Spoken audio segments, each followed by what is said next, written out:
abarwire okusima gavumenti ahabwa kutungura Muko Health Center 4 no babire barya hirwarire rya Muko aho tushangire Evangelista banjinyikira akatugira ngo byona nebirungi oyihireho gavumenti eyongere bitanda ahirwarire ahabwa kuba bakaza binenda abarukuza kuzara nebaburwo buraro ukujya atandikene najya kandi kurari kubejyo mutindo ndenda kugira amane munonga turashaka gavumenti itereho uburyo tubone ibitanda tubone ahantu hahango kandi hariho n'imvura buri hano harabari hatine na kigwaza atine cyo kujyana cyo kunywa nabo baturabara bagemo batitereho uburyo bwo kurereza imvura buri nazo ko kuzirabireho higwariro hano ayisura n'amazi kandi kuraba rukunjaje ntegereza indakiro ubugimisho nakugira ngo ibitanda n'ibiki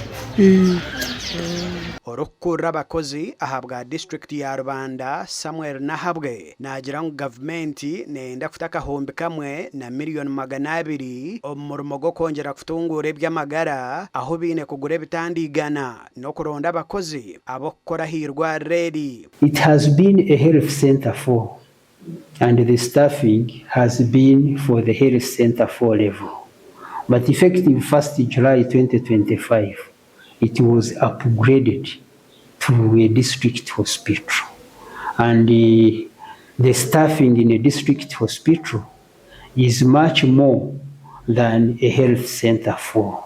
So we are doing recruitment so that we can be able to operate to the level of the hospital.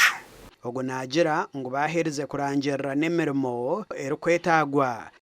Rwanda district is in the process of recruiting workers, both for the district and for the newly started hospital. This process has been phased.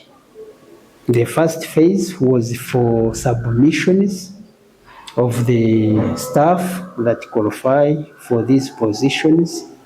The second was an internal advert, and lastly was the external advert. Irwareri tibine buraro bw'abashaho oburukumara ohireho amajwi abiri eya Dr. Mukuru neyo mushaho orukushemeza hati ministry by'amagara eriyo neyombeke cyombeko okurabiro ministry ya works kandi kitongore cyamahe echa UPDF nicyo kiriyo nicyombeka obwa hati basigizo kushakara gasha kwa keta tuzarirwe.